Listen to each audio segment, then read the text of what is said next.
السلام عليكم ورحمة الله وبركاته. اللهم صل وسلم وبارك على سيدنا محمد وعلى آله وصحبه أجمعين. أهلا وسهلا بكل المشاهدين في كل مكان. معاكم رانيا من قناة بيتي ومطبخي سر سعادتي. وحشتوني، عاملين ايه؟ النهارده يا رب تكونوا بخير. النهارده بقى انا راجعه لكم في اشراقه شمس يوم جديد، ورجعت لكم في يوم جديد وفيديو جديد. يا رب يعجبكم بقى النهارده الفيديو بتاعي. النهارده بقى انتوا عارفين ان انا خلاص بقى مقيمه عند ماما بقى لي فتره. من اخر فيديو صورته معاكم وانا قلت لكم بقى ان انا قاعده عند ماما وكده. ودور البرد ده كان جامد قوي بصراحه. خلي بالكم على صحتكم وعلى نفسكم وعلى اولادكم. كان دور برد جامد يعني. فالحمد لله ربنا شفاني شويه، وكنت محرومه من اكلات بقى انا بحبها. فالنهارده بقى هعمل الاكل اللي انا بحبه اللي كنت محرومه منه وانا تعبانه. تعالوا بقى ندخل على المطبخ هنا في بيت ماما ونشوف هنعمل اكل ايه النهارده. يلا بينا مع بعض يا رب بقى. بس قبل بقى ايه الفيديو ما نبتديه، اوعوا تنسوا لو لسه ما اشتركتوش في القناه تنزلوا تعملوا اشتراك وتفعلوا زرار الجرس، تختاروا الكل عشان يوصلكم كل جديد. وتابعوا الفيديو للاخر. لو عجبكم اوعوا تنسوني في اللايك والشير لاصحابكم وكومنت حلو منكم يسعدني كده عشان يفرحني. يلا بينا على المطبخ بقى ونشوف هنعمل اكل ايه النهارده. يلا بينا. ازيكم، عاملين ايه؟ اخباركم إيه؟ عرفتوا الاكله بقى؟ الناس اللي بتتابعني اكيد عارفين انا بحب ايه. انا بحب السمك، ودي اكتر اكله انا بحبها جدا. انتوا عاملين ايه؟ وحشتوني جدا جدا. يا رب تكونوا كلكم بالف خير، ويا رب يدي لكل واحد كل الامنيه اللي بيتمناها تتحقق ان شاء الله باذن الله يعني. هنا بقى كنت نزلت السوق انا قبلها بيوم بصراحه. كنت جايبه السمك ده يعني، فقمت الصبح بدري بقى كده عشان اعمله على طول، وطلعته من التلاجة. انا كنت جايبه كيلو من ده ب 35 عشان حشويه يعني. لكن لو مقلي بقى في اكبر منه شويه ب 40 جنيه. لكن بصراحه السمك عند ماما هنا في سوق الهانوفيل جميل ده. دول كانوا 5 سمكات كده. يعني هم كانوا اكتر من كيلو، الراجل خد مني 45، هو كيلو 35. فما اعرفش بقى، هو قال لي دول ب 45 خدتهم. يعني ما اعرفش كيلو وربع كيلو ونص مش عارفه. اللي عايز اكبر من كده بقى اللي هو المقلي ب 40 السمك عند ماما بقول لكم هنا في السوق الهانوفيل طازه وجايباه صاحي يعني. انا جميل قوي بصراحه، كنت جايباه صاحي من عند الراجل جميل قوي. فانا بقى بجيب بالعدد كده على حسب ما احنا عاوزين، واقول له وزن لي دول. يعني ما بجيبش كيلو، الكيلو ممكن يطلع في واحده كبيره واحده صغيره. انا بجيب كله مقاس واحد. وماما عندها كده صاجه في البيت، رحت مولعه الاتنين العين دول عشان الصاجه طويله كده، وعندها رده. واحنا بنحب نشوي السمك في البيت بقى زي ما انتم شايفين كده. غرقته كله بالرده وشطفته كده بالميه كويس. بس ما فتحتش بطنه بقى النهارده. يعني عادي طالما ما فتحتش بطنه لازم اشويه كويس. وهوريكم هشويه ازاي عشان بطنه تنشف. غير لما يكون بطنه مفتوحه ومحشي مش بياخد وقت يعني. او يعني ما بياخدش وقت، هو يا دوبك على الجنبين بس كده وخلاص. لكن ده كان متوسط، كان في اكبر من كده كمان. انا ما جبتش الاكبر، جبت المتوسط. وبحب اجيب السمك كله مقاس واحد يعني. ما بحبش اجيب بقى اقول له هات لي كيلو ولا 2 كيلو يديني فيهم واحده صغيره واحده كبيره واحده صغيره، لا. انا اللي بلاقيه بايدي كله مقاس واحد. هنا بقى كنت انا بسلق كمان بقى جزر وبنجر، وهنا بوريكم عشان اعمل سلطه. احنا بنحب نعمل سلطه بالبنجر والجزر. وساعات بحب البنجر لوحده كده، بيبقى جميل جدا على شويه ملح وخل وزيت وليمون، بيبقى جميل قوي لما بتقطع شرايح. وهنا كنت جايبه حله فاضيه بقطع فيها البصلايه عشان اعمل الرز. والسمك بيتشوي كده وانتوا يعني ده بيتشوي وانا بقى يعني شغاله برضو مش واقفه ساكته، عشان الواحد يقدر ينجز يعني ويخلص بسرعه. وهنا بقى رحت جايباه على جنبه بعد ما يعني على الجنبين، بعد ما تشوي على الجنبين تجيبيه على بطنه بقى عشان بطنه تنشف، لان انا شويته زي ما هو. هنا النور كان عمال يقطع مني كان مدوخني بصراحه، بس الحمد لله يعني صورت الحمد لله. النور كان قطع مرتين مني. هنا بعد ما شويت السمك بقى على الجنبين بسيبه على بطنه لحد ما تنشف خالص تماما، لان انا مش فاتحه بطنه فمش هشيله غير لما بطنه تكون ناشفه. بصوا اتشوى خالص، تتاكدي ان هو احلى من عند الراجل كمان. ومشغله الشفاط بقى عشان الدخانه، والشقه كلها كانت ريحتها سمك. بس والله جميل ريحه السمك المشوي في البيت كمان، بتدي ريحه جميله قوي. واحسن ما تقفي في الشارع. يعني انا مثلا كنت بالليل جايباه متاخر قبلها بيوم، قمت الصبح مش هنزل عشان اشويه عند الراجل، لا جا عندنا صاجه وتصرفنا وشوينا في البيت عشان ما انزلش اضيع اليوم بقى عشان اشوي السمك في الشارع. فانا برضو عندي نفس الحكايه، بشوي في البيت زي ما انتوا شفتوا عندي في البيت بشوي السمك كده. بس انا جايبه من بسيون بقى، كنت جايبه لماما واحده وباظت واترمت، هبقى اجيب لها كمان واحده من عندي. هنا بعد ما شويت السمك بقى جبت معلقتين توم مفروم زي ما انتوا شايفين، وحطيت عليه معلقه ملح كده كبيره. انا ما بحبش احط عليه ميه، وشويه كمون وشويه شطه وليمون بقى، وليمونه كده كبيره. بس هو ده الخلطه دي بحب احطها على السمك المشوي، وما بحبش احط له ميه يعني. لا، طالما هو سخن وانا حطيت له الخلطه دي وتغطيه بكيس او باي غطا، السخونيه بتاعته بتعمل عرق. فهو بتحسي ان القشره بتطلع لوحدها، مش محتاج ميه يعني. الميه يبقى كأنه مسلوق. بس فانا بعمل الخلطه دي للسمك المشوي. ملح وكمون وشطه وليمون ومعلقتين توم مفرومين. بس كده بعد ما عصرت بقى هنا دي كانت بذره مطرح الليمون، بشيلها وبلخبط بقى كده الخلطه دي مع بعضها وبحطها على السمك، وبغطيه بكيس نايلون باي غطا عندك بقى مقاس الحاجه يعني دي كده. الناس اللي متابعاني من زمان بقى وعارفه ان انا بحب السمك، اكيد عرفتوا الاكله اللي انا كنت محرومه منها. كنت واخده دور برد جامد، وماما تعبانه والله دلوقتي، اتعدت مني، ادعوا لها ربنا يشفيها. والله تعبانه دلوقتي، بس انا يعني كان نفسي اكل سمك مشوي. هعمل ايه بقى؟ انتوا عارفين انا ما اقدرش اقعد من غير ما اكل سمك. لازم مره او مرتين في الاسبوع. وده مشوي يعني، مش مقلي ولا حاجه. ماما خدت الدور ده. يا جماعه خلي بالكم على اولادكم، خلي بالكم على نفسكم، والبسوا كمامه مهمه جدا، لان الدور ده منتشر قوي اليومين دول. انا بنت اختي كانت في المدرسه وانا كنت عندهم، فانا خدت الدور منها. هنا بقى بعمل الرز، وانا جيت عند ماما اتعدت كمان مني، ومامتها اتعدت وابن اختي اتعدى واختي اتعدت. كلنا اتعدينا من بنت اختي اللي جت في المدرسه. خدت اجازه اسبوع، ممنوع تروح المدرسه. فانتوا برضو خلي بالكم. ما اعرفش ايه الدور ده بصراحه، معدي كمان، راحت للدكتور وقال لها معدي، وانا عشان كنت عندهم اتعديت. وبعد ما جيت من عندهم هنا عملت الرز، بحكي لكم الاول. حمرت البصله وحطيت الميه وملح وشطه وكمون برضو على رز الصياديه، عشان تعرفوا انا عملت ايه. هنا الميه كانت غلت بقى،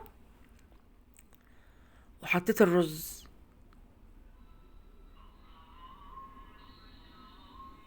حوضش عليه بقى لحد ما يستوي خالص. بعد ما يغلي كده اول غلوه اروح موطيه عليه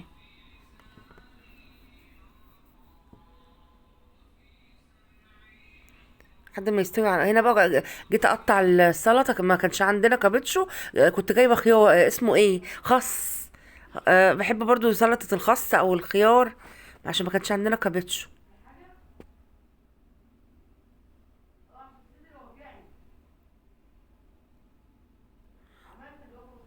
ماما نايمه تعبانه والله، هروح اعمل لها ورق جوافه دلوقتي، تعبانه خالص. ادعوا لها ربنا يشفيها يا جماعه. انا خفيت، فانا بخدمها دلوقتي بقى عشان هي تعبانه. هروح اعمل كل شويه بعمل لها اعشاب، وبتاخد علاج، وهي عندها السكر وعندها الضغط وتعبانه. ربنا يشفيها يا رب. دور جامد بصراحه يا جماعه، الدور ده منتشر، عشان كده بقول لكم خلي بالكم. قطعت بقى هنا الخس زي ما انتم شايفين، والجزر برضو. كنت سلقت الجزر بقى وسلقت البنجر.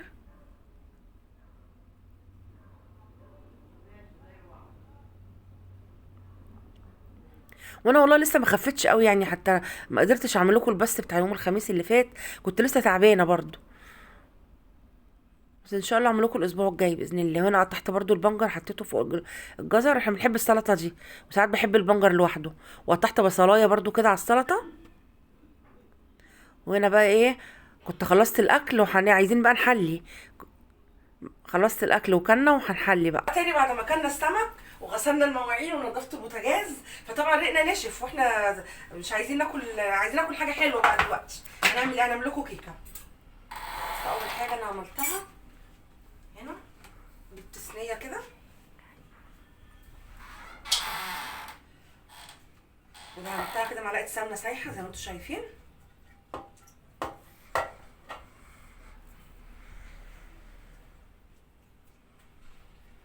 بصوا كده، اي صينيه بقى عندك.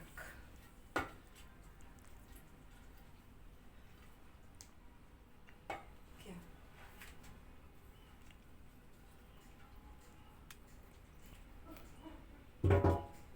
هجيب بقى هنا شويه دقيق كده. هنرش كده الصينيه بالدقيق. نبطنها كده زي ما انتم شايفين. ده كل المعايير اللي بعاير بيها بالكوبايه دي، او الكوبايه المعياريه اللي هي ايه 200 مللي يعني. بصوا كده بقى.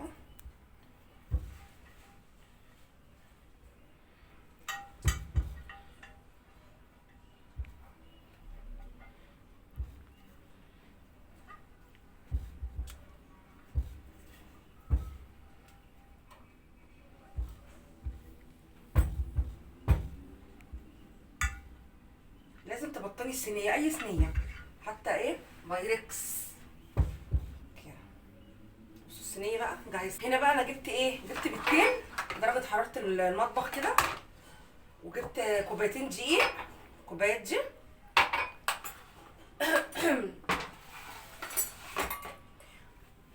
والسكر، هحط كوبايه سكر،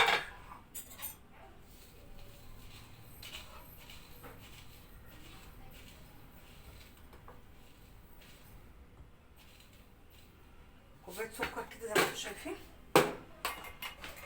ونص كوبايه زبده على زيت. ومعانا هنا البيكنج باودر، هناخد معلقه كده صغيره، ورشه الفانيليا. الباودر اهو الفانيليا، واحنا محضرين هنا حاجه نضيفه عشان نحط فيها المقادير. هنا بقى اول حاجه هنعملها، هناخد ايه ذره ملح كده بس، وهنفتح باكو البيكنج باودر، نشوف ده فيه قد ايه كده عشان هو كان مفتوح.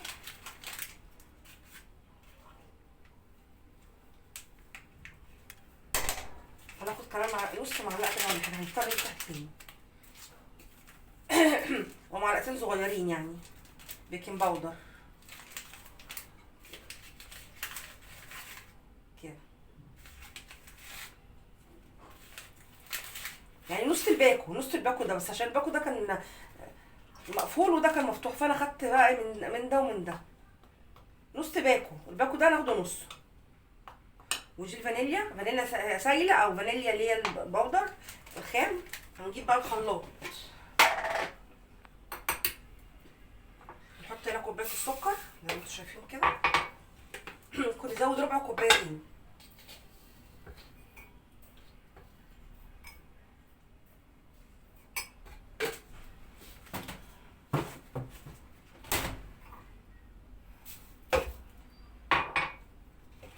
واللبن، وهتنسوا اللبن، حطينا هنا كوبايه وربع سكر. هنحط هنا كوبايه اللبن، هنضربه في الخلاط. فين الغطاء اهو.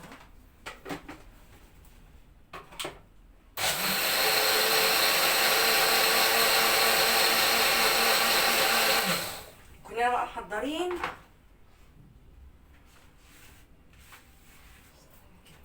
نكونوا محضرين الزبده بقى.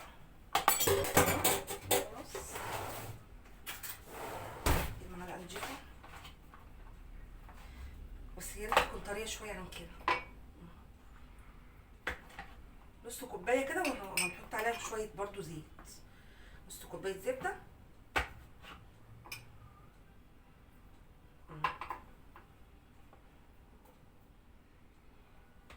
كده، الزبده هنزودها شويه زيت.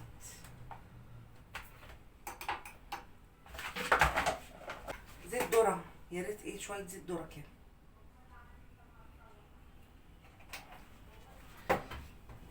احنا هنا بعد ما دوبنا السكر واللبن، هنيجي بقى ننزل هنا في الخلاط بالزبده زي ما انتم شايفين كده.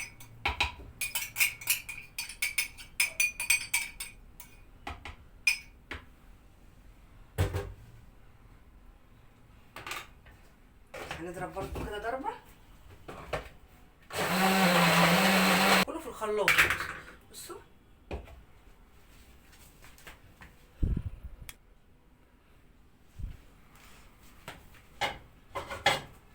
هنا بقى ضربنا ايه الزبده والسكر واللبن، فاضل بقى البيض.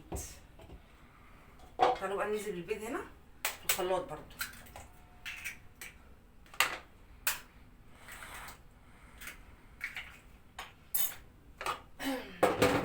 وناخد رشه فانيليا كده صغيره خالص بس، وهنضرب في الخلاط برضو ضربه كده.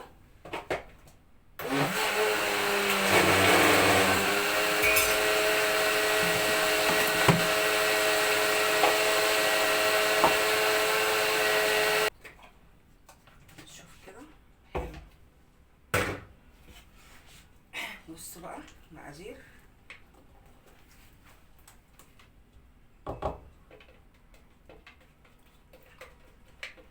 الخل بقى خليه في الاخر. انا بقى دلوقتي ايه، عايزه ماما تولع لي الفرن عشان مش بعرف اولع الفرن بتاعها. ماما تيجي تولع لي الفرن دلوقتي. بصوا المقادير، بصوا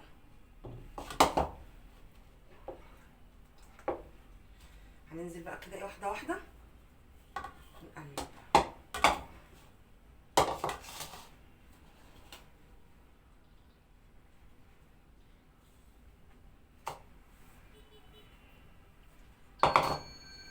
كده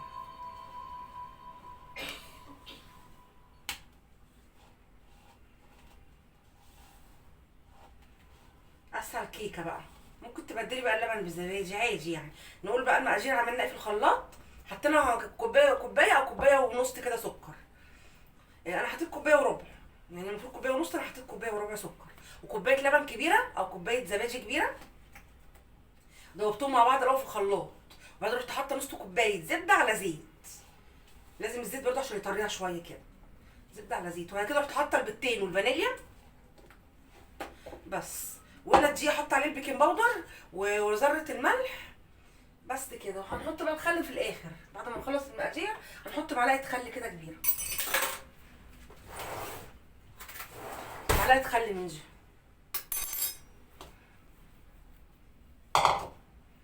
نكون مولعين الفرن بقى سخن على درجه حراره 200.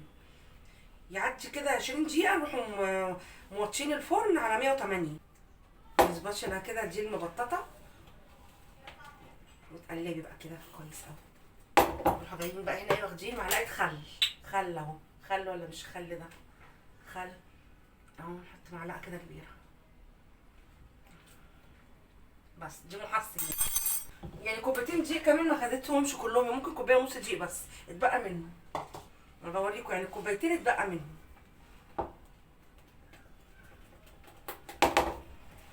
لو حابه بقى تعملي نص شوكولاته ونص ابيض كده، ممكن تاخدي معلقتين تحط لهم كاكاو، بس احنا عايزينها كلها بيضه. احنا عايزين كيك ابيض بالفانيليا، كيك فانيليا. ممكن تشيلي اللبن تحطي كوبايه عصير برتقال، تبقى جميله. بس البرتقال البلدي طبعا يعني.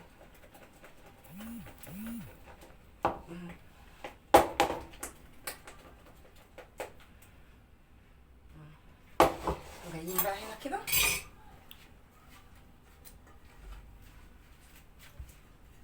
نجيب القالب كده اهو. نازلين بالمقادير كده زي ما انتوا شايفين.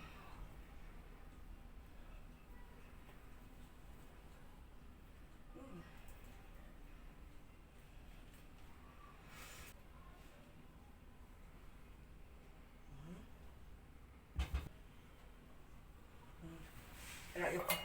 هندخلها بقى الفرن ونوريكم دلوقتي بعد ما تطلع يبقى شكلها ايه. لو لسه ما عملتوليش لايك اوعى تنسوا اللايك. بصوا يا جماعه بقى، الكيكه دي خدت 35 دقيقه في الفرن بالظبط. هي لسه طالعه حالا، حتى انا مش قادره امسكها. بصوا سخنه ازاي. بس انا عايزه اقطع لكم حته برده عشان تشوفوها معايا. بصوا طريه ازاي. بصوا هقطعها لكم برده، مش لازقه ولا حاجه، وسخنه وهقطعها معاكم. تعالوا بقى نسمي كده بسم الله. انا بحب اقطع التقطيع دي كده. بس السكينه مش حاميه قوي. بسم الله الرحمن الرحيم كده. وهندوق الحاجه برضه عشان هي تعبانه، خدت الدور مني بقى معلش، اتعدت مني. هندوقها عشان تقول الحقيقه. محضرين اهو طبق وشوكه. بصوا سخنه ازاي. بسم الله الرحمن الرحيم.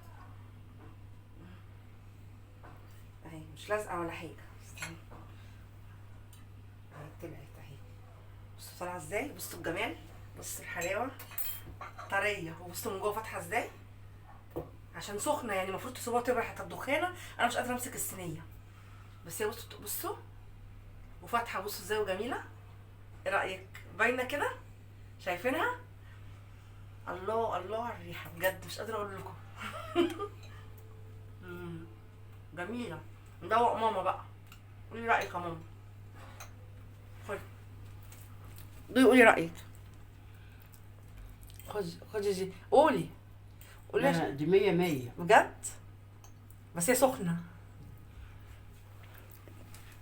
لو وصلتوا لحد هنا بقى ولسه ما عملتوش لايك، وهتنسوني في اللايك، ولو عجبكم الفيديو ولسه ما اشتركتوش انزلوا اعملوا اشتراك في القناه وفعلوا زرار الجرس، اختاروا الكل عشان يوصلكوا كل جديد. وانتظروني في الفيديوهات الجايه بقى ان شاء الله اقدم لكم كل جديد.